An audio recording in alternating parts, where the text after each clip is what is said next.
Shalom, shalom, peuple de Dieu. Voilà, soyez richement comblés encore une fois ce matin. C'est avec beaucoup de joie que voilà, le Seigneur nous a permis encore de voir ce jour-ci. Et c'est avec cette même joie et engouement que voilà, nous nous savons en communion avec vous partout depuis votre poste, YouTube ou Facebook. Que le Seigneur vous bénisse, que la grâce nous soit multipliée. Shalom. Nous continuons avec nos directs. Je suis en train de parler encore une fois de la bataille spirituelle.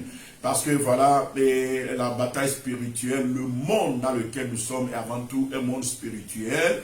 Et voilà, il y a deux royaumes qui sont opposés entre eux, le royaume de Dieu et puis le royaume satanique. Donc, il y a ce conflit, il y a cette bataille. C'est pourquoi la Bible nous parle dans le livre d'Éphésiens que nous ne combattons pas contre la chair et le sang. C'est pourquoi, voilà, qu'on le veuille ou pas, quiconque est dans cette vie s'engage forcément dans une bataille qui ne dit pas son nom. Et voilà, nous sommes en train d'apprendre les armes qui peuvent nous aider à pouvoir bien faire nos batailles spirituelles et à triompher de l'ennemi, voilà, qui ne veut pas voir les plans de Dieu s'accomplir dans notre vie. Donc, n'oublie pas de liker, n'oublie pas de partager. Et le mardi passé, nous avions eu à parler de l'effet des malédictions dans la bataille spirituelle. Et aujourd'hui, nous allons renchérir en parlant des malédictions les plus courantes dans la bataille spirituelle. Les malédictions les plus courantes dans la bataille spirituelle. La bataille spirituelle, comme nous l'avions dit, un chrétien, un enfant de Dieu, un vrai, l'ennemi ne peut pas faire le poids devant lui. Parce que, ayant en partage une protection, on ne peut pas impossible, qu'il entoure une assurance auprès de son Dieu. La fois dernière, je citais ce verset qui est vrai et qui, voilà, se confirme dans tous les angles. Ce verset, par exemple, qui dit, même les cheveux de nos têtes sont comptés et un seul ne tombe sans la volonté de Dieu. Et c'est à dire le type de protection avec lequel Dieu nous protège et nous garde. Et si celui qui te protège, il te dit que même tes cheveux sont comptés. Alléluia. En tout cas, je ne sais pas si quelqu'un a déjà une fois fait l'exercice là de compter ses cheveux. Et je ne sais pas si quelqu'un a déjà pas voilà, sa capacité pu réaliser une telle chose. Mais celui qui nous garde, celui qui nous protège, la Bible déclare dans Psaume 121, il dit, l'Éternel ne dort ni ne sommeille, celui qui garde Israël, il ne sommeille ni ne dort. Et puis, il dit, nos cheveux sont comptés, même les chevelures sont comptées. Et un seul ne tombe sans sa volonté. Alléluia. Ce qui veut dire qu'il nous connaît mieux que nous-mêmes. Si lui, il connaît le nombre de mes cheveux, que moi-même j'ignore, ça veut dire qu'il me connaît plus que moi-même. Alléluia.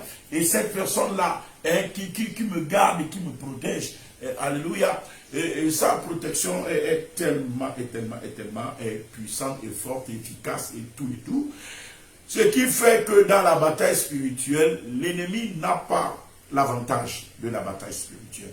Mais nous les chrétiens, nous les enfants de Dieu, nous avons, avant même que les batailles ne débutent, nous avons l'assurance de la victoire. C'est pourquoi la Bible dit nous sommes plus que même des vainqueurs. Mais encore une fois, l'ennemi ne désarme pas, mais il passe par des moyens frauduleux, des moyens de ruse, afin de pouvoir nous attaquer, avoir le dessus quand même. Et nous voyons des enfants de Dieu plongés dans des batailles interminables, nous voyons des enfants de Dieu plongés dans des situations pas possibles, nous voyons la guerre voilà, qui est dans les portes, mais des serviteurs de Dieu comme nous le sachons, il y a la bataille qui est là. Et des fois, c'est plutôt nous les chrétiens qui semblent être fatigués de cette bataille. Et on veut en voir la fin, mais c'est plutôt comme si c'est l'ennemi qui est en train de faire sa loi. Ouais, c'est des vécus, c'est des choses qui des fois sont ressenties dans la vie des enfants de Dieu. Et c'est pourquoi voilà, nous sommes en train de voir comment mieux faire cette bataille-là.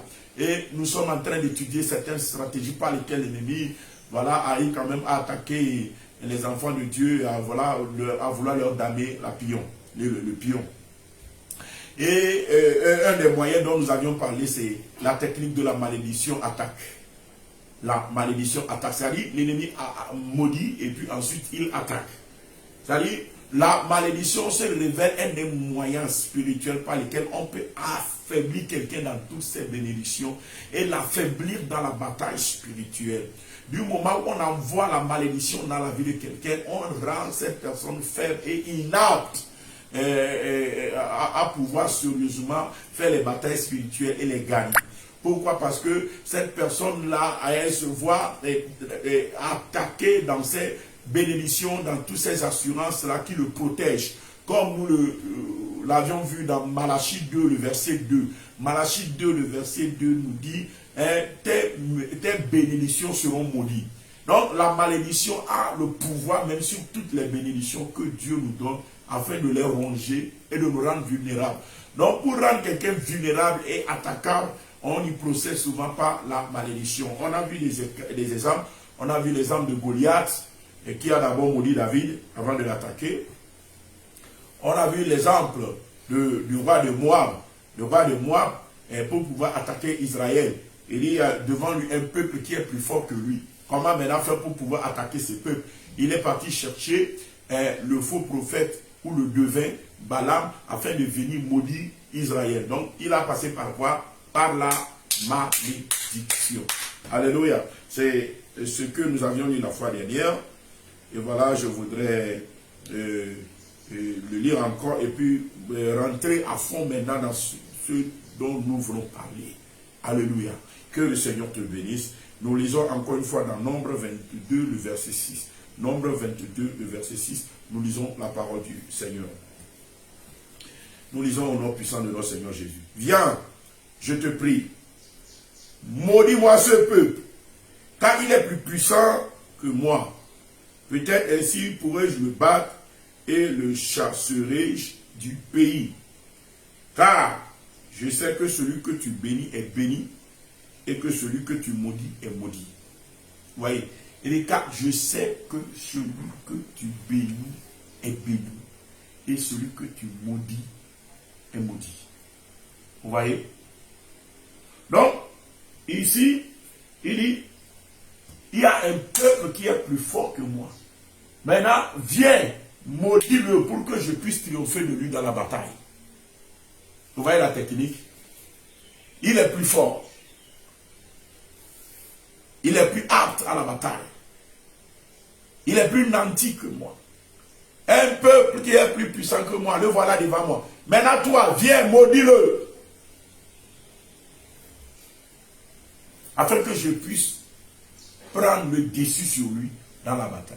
Donc, nous voyons la malédiction utilisée comme un moyen de déstabilisation spirituelle et un moyen de pouvoir rendre la personne vulnérable dans la bataille spirituelle qui a été utilisée par le roi de Moab, tout comme Goliath aussi l'avait fait.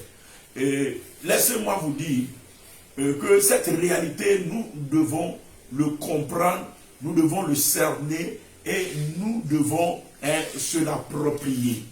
Sachant que, voilà, c'est les moyens que l'ennemi utilise souvent pour pouvoir attaquer le peuple de Dieu.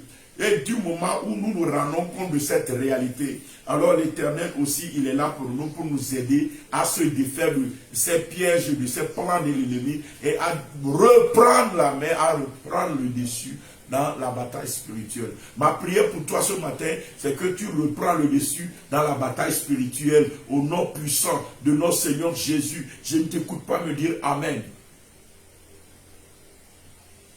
Oh là là, je déclare encore une fois, au nom puissant de notre Seigneur Jésus, que tu reprennes la main, que tu reprends le dessus, au nom puissant de Jésus-Christ, dans la bataille spirituelle. C'est pourquoi je viens maintenant contre tout ce qui est arme spirituelle, de malédiction, les traits de l'esprit, qui sont la malédiction, envoyés contre toi. Je déclare que Jésus-Christ, il t'a affranchi de la loi de la malédiction.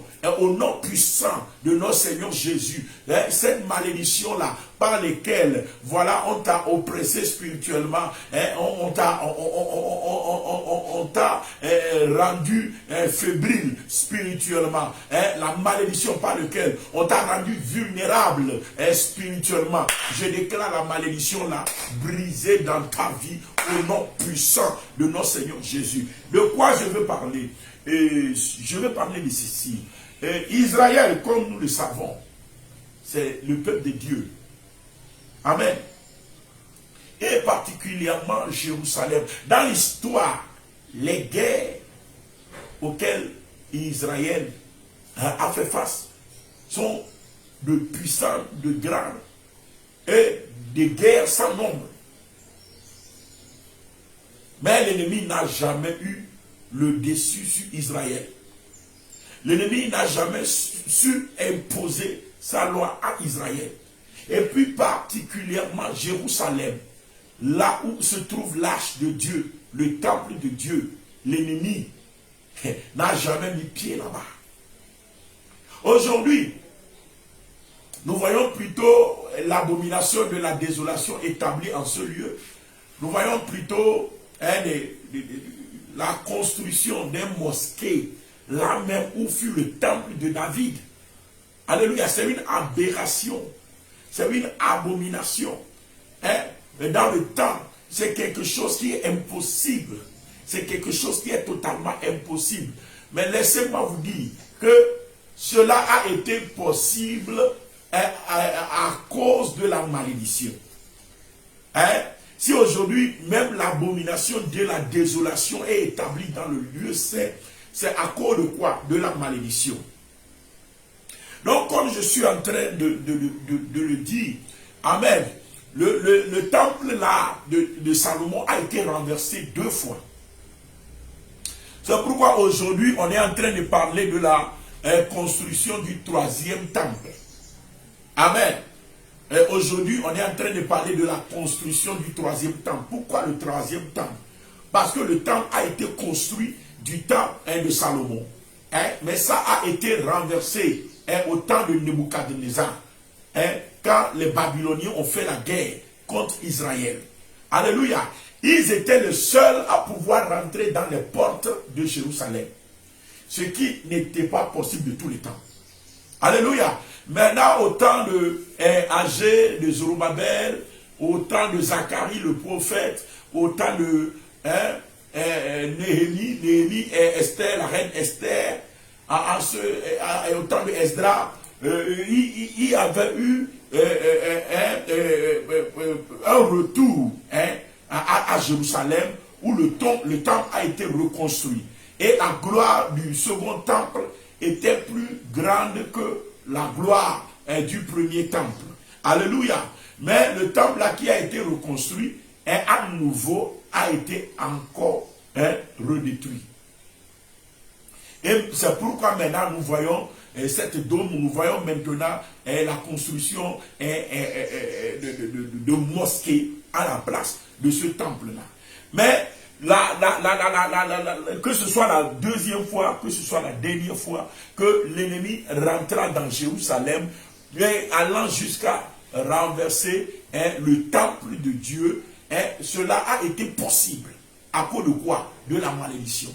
Si la maison de Dieu, là où Dieu lui-même demeure, là où Dieu a mis son nom, là où Dieu est révéré, là où les gens quittent de par le monde entier pour pouvoir adorer Dieu, a été attaqué, brisé, renversé, le sanctuaire brûlé, les ustensiles déportés, les sacrificateurs massacrés, les prophètes massacrés, et même des prophètes du nom de Achab et de Sédécia. C'est ces deux prophètes qui étaient très influents en ce temps-là de déportation. C'est des prophètes même qui ont été comment rôtis au feu, brûlés vivants, rôtis au feu. Alléluia. Et la Bible dit ils ont servi d'objet de malédiction.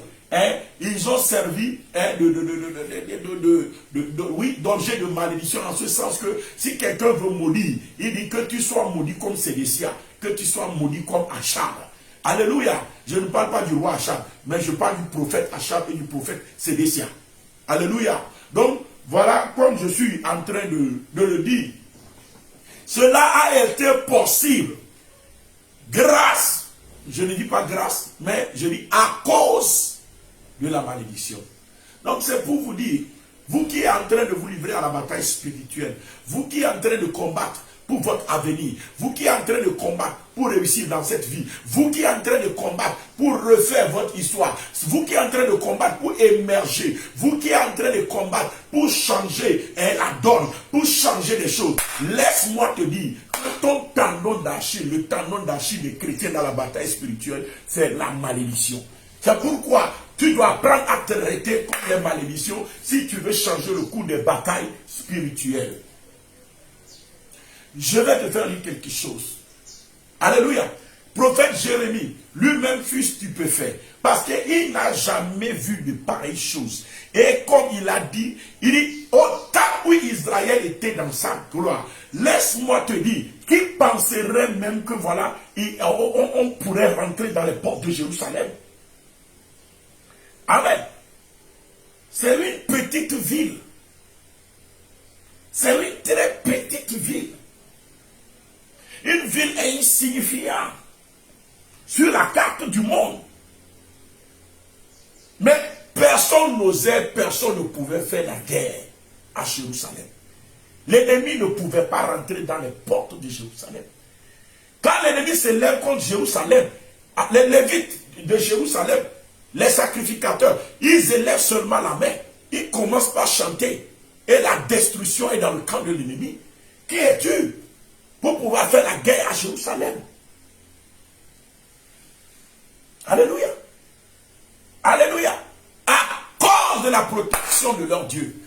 Mais ce qui a permis à ce que l'ennemi rentre dans les portes de Jérusalem, brûle le temple et déporte les ustensiles de Dieu, massacre les sacrificateurs, massacre les Lévites, massacre les prophètes. Alléluia. C'est dû à quoi? C'est dû à la malédiction. La malédiction. La malédiction. Quelle malédiction a été utilisée? Les malédictions les plus récurrentes, les plus utilisées dans la bataille spirituelle. Je voulais parler de ça aujourd'hui. Mais je vais d'abord parler de Jérusalem. Comment Jérusalem a été, elle aussi, vaincue dans la bataille. Quoique ces choses impossibles. Vous voyez? Alléluia. Nous allons lire, Jérémie était stupéfait. Et Jérémie en a parlé dans le livre de Lamentation 4. Le prophète, notre papa Jérémie, c'est un père. C'est un père. C'est ceux-là qui nous ont montré la voie. Leur écrit demeure, on apprend d'eux. Voilà, c'est un père. Alléluia. Dans le livre de Lamentation, nous lisons ce que la Bible nous dit. Lamentation 4, le verset 12 à 13. Nous lisons la parole du Seigneur dans Lamentation 4, le verset 12 à 13. Qu'est-ce que la Bible nous dit? Nous lisons la parole du Seigneur. Il dit, les rois de la terre n'auraient pas cru. S'il vous plaît, suivez scrupuleusement la lecture. Les rois de la terre n'auraient pas cru. Aucun. Soulignez-moi là-bas, s'il vous plaît. Soulignez-moi là-bas, maman. Oui, papa, soulignez-moi là-bas. Il dit, aucun des habitants du monde, voilà, c'est-à-dire que ce soit en Afrique, que ce soit en Asie, que ce soit en Europe, c'est les trois continents-là qui existaient en ces temps-là, ou bien qui étaient connus dans ces temps-là. Il dit, aucun des habitants du monde n'aurait cru. Vous voyez là, aucun des habitants du monde n'aurait cru que l'adversaire, que que l'ennemi entrerait dans les portes de Jérusalem. Vous voyez, soulignez là-bas. Il dit, dans le monde entier, il dit, il n'y a même pas une seule personne qui pourrait croire, vous voyez, que l'ennemi entrerait dans les portes de Jérusalem. C'est-à-dire, c'est chose impossible, quoi.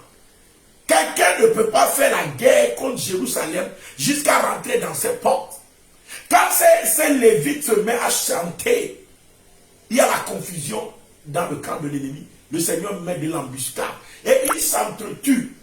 Donc les prophètes, les sacrificateurs de Jérusalem, ils ne prennent même pas l'arme. Mais c'est dans les chants, dans les louanges, que les guerres sont finies, quoi. C'est dans les chants, dans les louanges. L'Éternel fait retentir souvent ses tonnerres. Et l'ennemi tombe à la renverse. Et il s'entre-détruit. La Bible dit, le Seigneur enlève l'intelligence. Et il erre comme des vagabonds. Vous voyez, la confusion totale dans le camp de l'ennemi. Donc il dit, aucun des habitants de la terre n'aurait cru que l'adversaire, l'ennemi, entrerait dans les portes de Jérusalem. Il dit, aucun des habitants de la terre. Il dit, aucun roi, aucun des habitants du monde.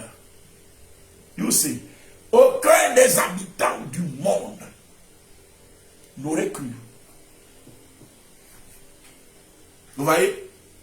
Oh là là. Que le Seigneur te vienne en aide, que le Seigneur te bénisse, que le Seigneur te délivre, que le Seigneur te confie. Toi, je ne t'écoute pas, mais dis Amen. Je ne t'écoute pas, mais dis Alléluia. Oh là là. Que le Seigneur intervienne pour toi. Cette même protection qui est sur la vie de Jérusalem, au point où aucun des habitants du monde ne peut pas imaginer, même dans leurs rêves les plus pires, même dans leurs cauchemars, ils ne pourraient jamais voir Jérusalem, alléluia, dominé, dompté par l'ennemi. Laisse-moi te dire que cette protection-là vient sur ta vie au nom puissant de notre Seigneur Jésus. Si l'Éternel, le même hier, le même aujourd'hui, le même éternellement, alléluia, qui se définit par un tétragramme, alléluia, amen, et que si ce Dieu-là, amen, a pu assurer une telle protection à une si petite ville, au point où aucun roi de la terre, ça ne passerait même pas à leur tête, que Jérusalem aussi sera pris par l'ennemi. Laisse-moi te dire, laisse-moi prier pour toi, que l'Éternel t'accorde la même protection, il t'accorde la même grâce et faveur. Au nom de Jésus-Christ de Nazareth, je ne t'écoute pas me dire Amen. Donc voilà comme je suis en train de le dire. Il dit, nul n'aurait cru, aucun habitant du monde n'aurait cru que l'adversaire, l'ennemi, entrerait dans les portes de Jérusalem. Vous voyez? C'est des choses que quelqu'un ne peut même pas concevoir, même dans les pires cauchemars. Hello. Maintenant, le verset 13 nous dit, voilà le fruit des péchés de ces prophètes, des iniquités de ces sacrificateurs, qui ont répandu dans son sein le sang des justes. Vous voyez? Quelque part, il y a quelque chose qui n'a pas accroché. Il y a quelque chose qui a permis à ce que l'ennemi rentre dans les portes de Jérusalem. Il y a quelque chose qui a ouvert la brèche là et qui a permis à Babylone d'avoir le dessus sur Jérusalem. Et ici, la Bible nous dit, voilà le fruit des péchés de ces prophètes.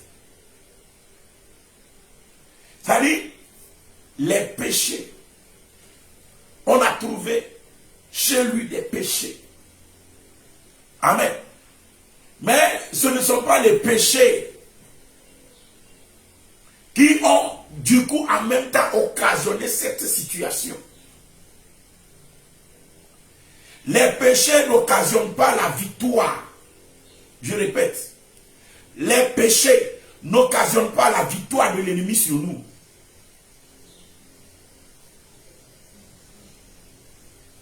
Les péchés n'occasionnent pas la victoire de l'ennemi sur nous. Alléluia. Pourquoi? Parce que tout simplement, l'Éternel ne se répand pas de ses dons. L'assurance, la protection, la gloire, tout ce que Dieu nous a donné. La Bible dit l'Éternel ne se répand pas de ses dons.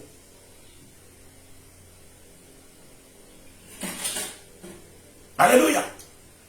C'est pourquoi vous allez voir quelqu'un continuer pas à vivre dans la vie de péché, mais le Seigneur le bénit. Vous allez voir quelqu'un continuer pas à mener n'importe quel type de vie, mais le Seigneur le protège quand même. Donc le problème ici, amen, ce n'est pas directement le péché, mais c'est ce que le péché a engendré, ce que le péché a occasionné. C'est ça le problème. Parce que quand tu continues pas à pécher, cela provoque quoi? Cela provoque la malédiction. Cela attire la malédiction.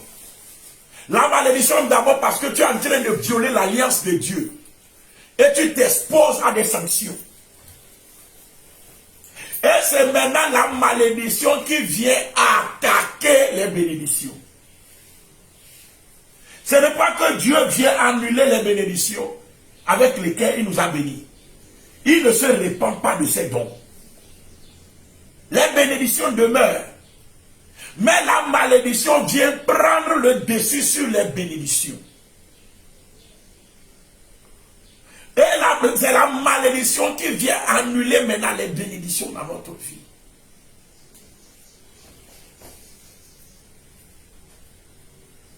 Alléluia. J'écoute pas quelqu'un dire Amen. Donc, c'est en fait par ce procédé-là que, voilà, la bénédiction finit par cesser, la protection finit par cesser. C'est pas que Dieu vient l'annuler, mais la malédiction vient le détruire. Et maintenant, de quoi je veux parler, c'est ceci. Amen. Si l'ennemi a pu rentrer dans les portes de Jérusalem, c'est parce que les multiples péchés qu'ils font ont provoqué des malédictions. Parce que les paroles écrites dans l'alliance, une fois que l'alliance est violée, alléluia, amen, se retournent contre eux.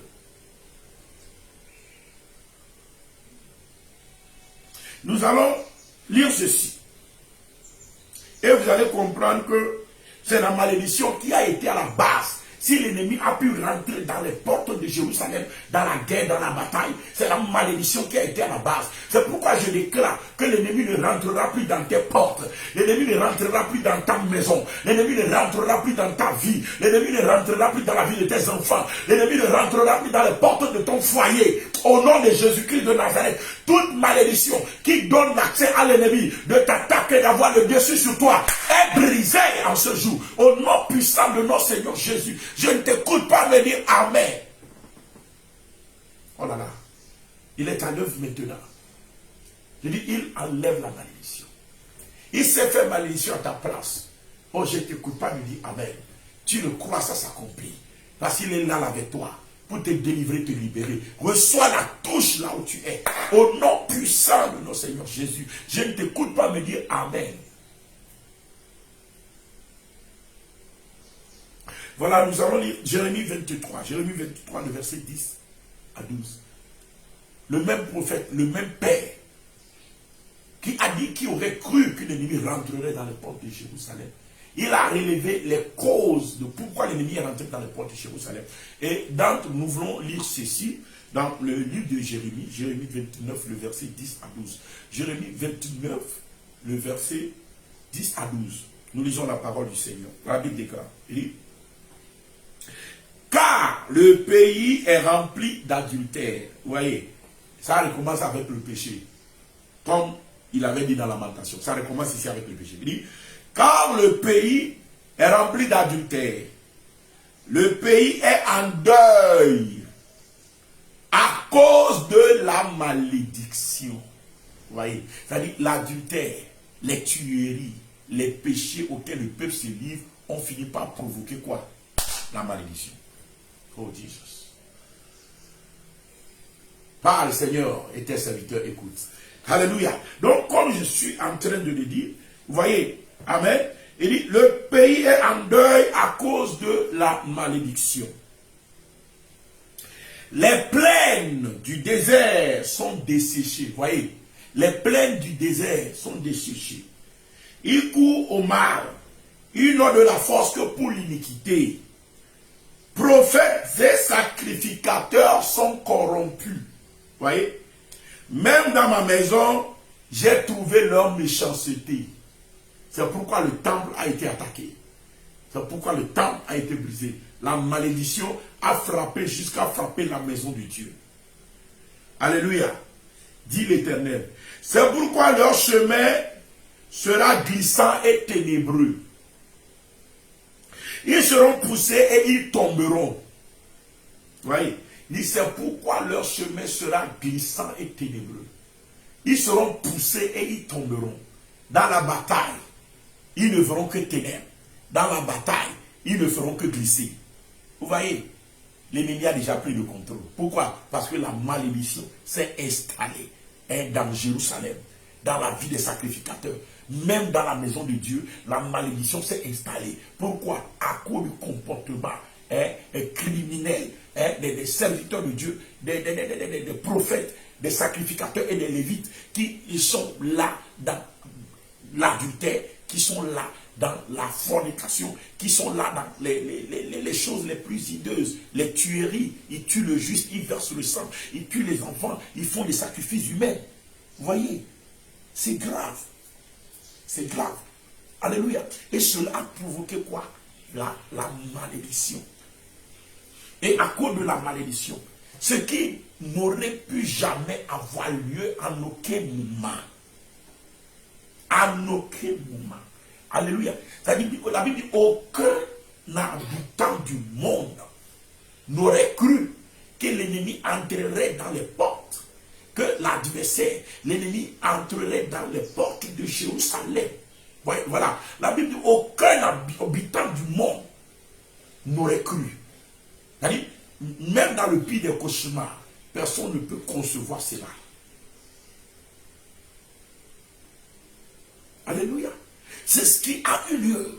C'est ce qui s'est produit. Pourquoi? Parce que la malédiction s'est installée dans Jérusalem. J'ai dit la malédiction qui s'est installée sur ton foyer. La malédiction qui s'est installée dans ta vie. La malédiction qui s'est installée dans la vie de tes enfants. Je déclare la malédiction la brisée au nom de Jésus.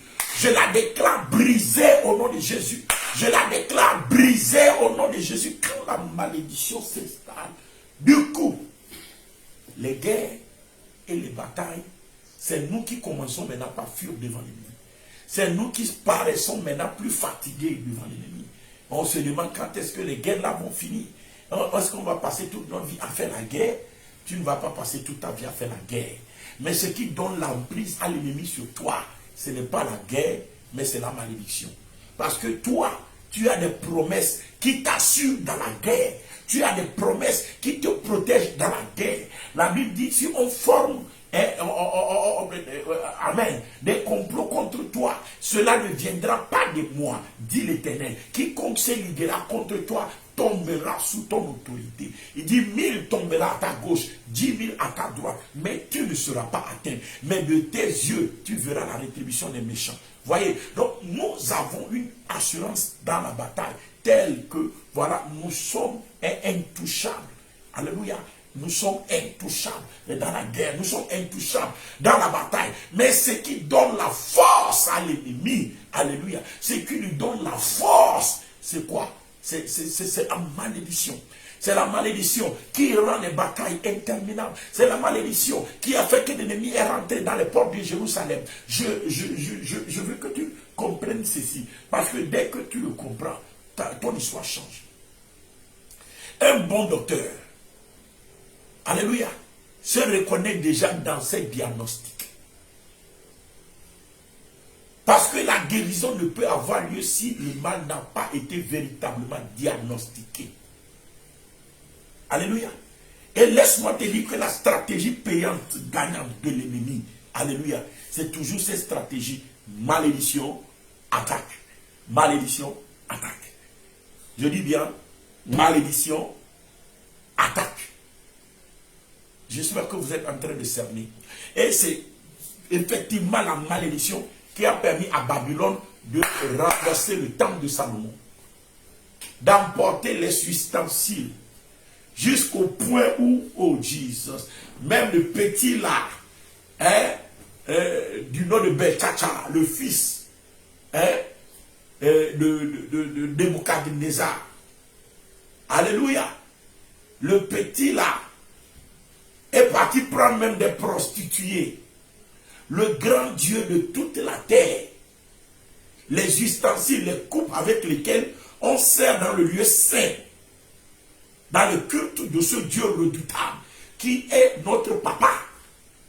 Le petit est parti prendre même des prostituées, et avec les coupes de l'Éternel, il dit, sortez-moi les coupes de l'Éternel, moi je veux faire de la fête, je vais humilier ce Dieu-là. Je dis, plus personne n'humiliera ton Dieu. Au nom puissant de notre Seigneur Jésus, que la droite de l'Éternel se manifeste dans ta vie et que la situation change en ta faveur. Je ne t'écoute pas dire Amen tout cela. Alléluia. C'est chose impossible. Ce grand Dieu. Alléluia. Nebuchadnezzar lui-même, Dieu a fait partie de Nebuchadnezzar, il a brouté de l'herbe pendant des années avant de revenir encore dans son royaume. Ce Dieu-là, c'est le Dieu que tu sais. C'est le Dieu que nous servons aujourd'hui. Oh là là, que le Seigneur, au nom de Jésus, élève sa droite dans ta vie à nouveau. Que le Seigneur se manifeste dans tes situations encore une fois. Que le Seigneur se révèle à nouveau dans tes guerres, dans tes batailles. Je ne t'écoute pas me dire Amen. Qu'il le fasse pour toi, au nom puissant de notre Seigneur Jésus. Je ne t'écoute pas me dire Amen. Oh là là. Il est à l'œuvre maintenant ce matin. Il te touche là où tu es. Ce Dieu redoutable. Oh Jesus, thank you, thank you, thank you. Là où tu es là, la malédiction là est en train de quitter même ta vie. Je déclare la malédiction. Que tu as été racheté de cette malédiction, que la malédiction n'a plus d'effet dans ta vie. Christ a transporté ta malédiction à la croix. C'est pourquoi je déclare la maladie là, de libérer ta vie maintenant au nom de Jésus. Sois libéré, reçois la touche là où tu es, reçois la touche au nom de Jésus. Je libère tes finances, je libère tes finances, je libère tes finances, je libère ton foyer, je libère ton foyer, je libère tes activités, je libère la vie de tes enfants. Au nom de Jésus-Christ de Nazareth, la malédiction n'aura plus de dessus. Vous voyez, beaucoup se posent souvent la question, qu'est-ce que j'ai fait pour être maudit? C'est pourquoi quand on parle d'affaires de malédiction, les gens ne comprennent pas. Amen. Mais je veux parler des différents types de malédictions qui attaquent nos vies. Vous savez, vous pouvez être facilement attaqué, détruit sans que vous ayez fait quelque chose. Sans que vous ayez péché. Hello? Sans que vous ayez commis une faute.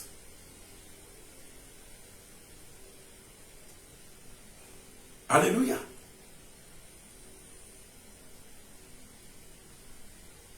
C'est pourquoi je veux parler des différents types de malédictions. Alléluia. Qui sont souvent utilisés dans la bataille spirituelle. Je vais parler de cela. Si je ne parle pas de cela, je ne peux pas quitter cet enseignement. Ce n'est pas un enseignement que j'ai voulu faire. J'ai voulu tout simplement donner quelque chose en un jour. Mais le Saint-Esprit me donne la conviction que voilà, il faut expliquer, il faut enseigner. Il faut continuer. Parce que moi, je veux délivrer quelqu'un. Moi, je veux libérer quelqu'un. Je veux changer le cours de l'histoire de quelqu'un dans la bataille spirituelle. Parce que quelqu'un souffre trop. Quelqu'un est en train de trop pleurer. Quelqu'un est en train de chercher la solution, mais il ne l'a pas jusqu'à maintenant. Mais je déclare sur sur ta vie le changement de toutes ces choses-là à partir d'aujourd'hui. Au nom puissant de notre Seigneur Jésus. Je ne t'écoute pas me dire Amen.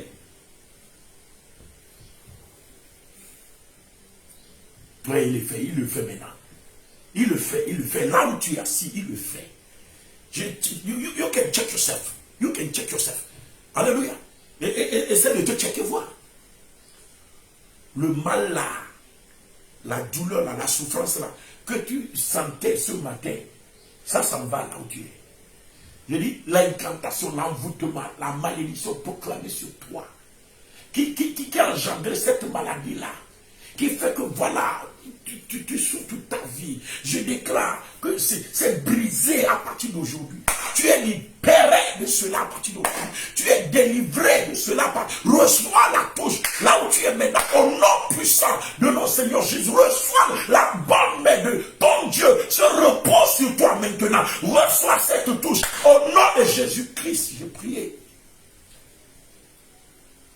Hey, j'ai dit, la malédiction, ça nous apporte à beaucoup de choses. Beaucoup aujourd'hui sont frappés de cancer. Ce n'est pas le cancer, c'est la malédiction.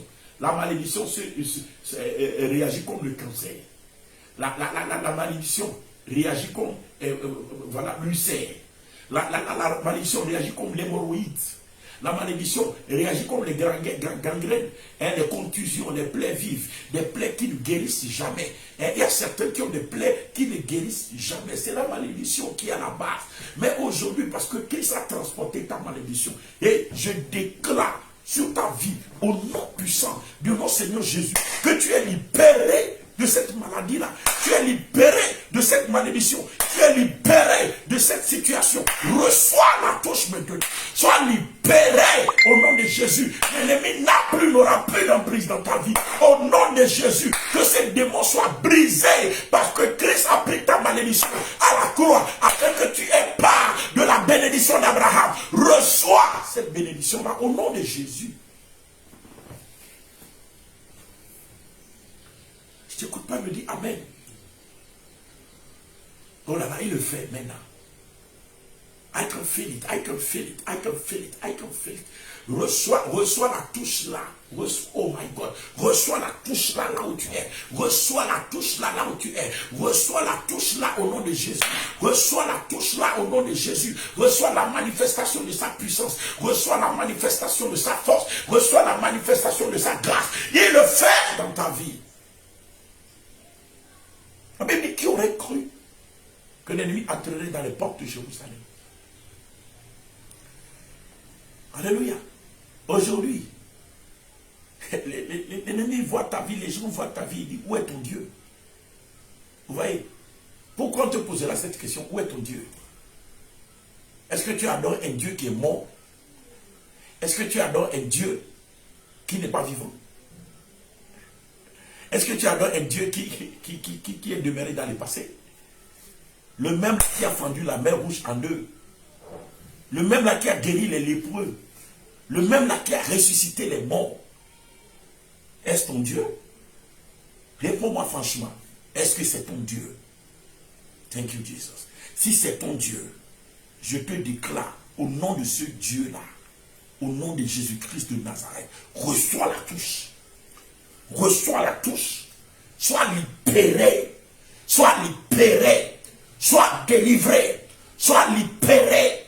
La puissance de l'Éternel te touche. Au nom de Jésus-Christ, je vois l'élévation rentrer dans la vie de quelqu'un.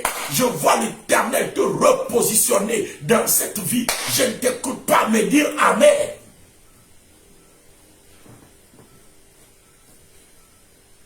Thank you, Jesus. Thank you, Jesus. Remue les deux mains. Mais j'aurais aimé que tu te checkes. Check-toi, check-toi. Touche-toi. Là où tu as mal, touche-toi.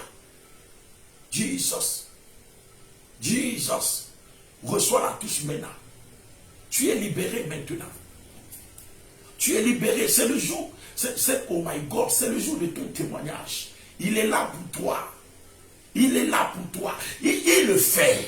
Oh my God. Reçois maintenant. Parce que la malédiction est brisée. Parce que la malédiction est ôtée. Sois libéré au nom de Jésus.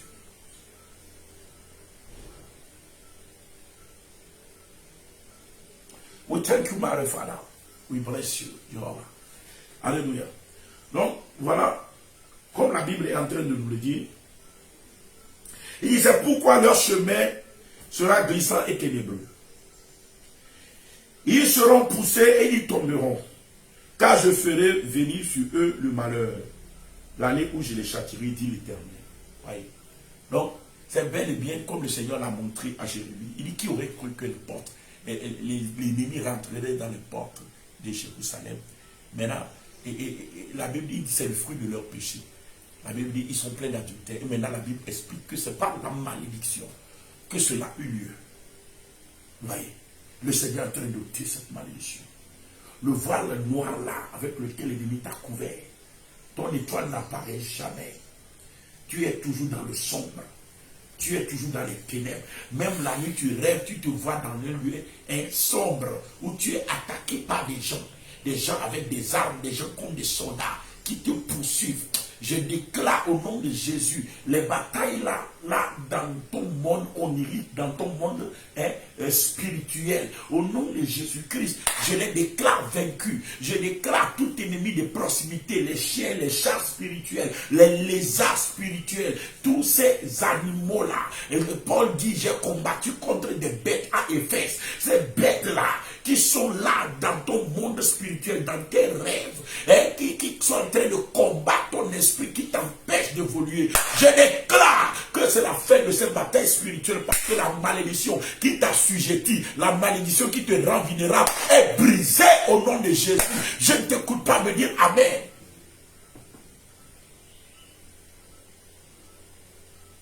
Les différents types de malédictions couramment utilisés dans les batailles spirituelles. Oh là là. Seigneur, parle à quelqu'un. Les différents types de malédictions utilisées couramment dans les batailles spirituelles. Pour pouvoir attaquer quelqu'un. Amen. Écoutez-moi très bien. On utilise souvent la plus vieille de toutes les malédictions. C'est ce que nous allons voir le mardi prochain. La plus vieille de toutes les malédictions. Je vais lister au moins 4 malédictions. 4 malédictions que vous devez connaître et connaître leur cheminement, leur fonctionnement et comment les briser. Je vais enseigner. Alléluia. La mère des malédictions, la plus vieille de toutes les malédictions. C'est quelle malédiction? Le mardi prochain, nous en parlerons. Deuxième type de malédiction dont nous allons parler le mardi prochain. C'est la malédiction de l'agneau familier. La malédiction de l'agneau familier. Amen. On va parler de ça, on va voir comment ça fonctionne. Troisième type de malédiction.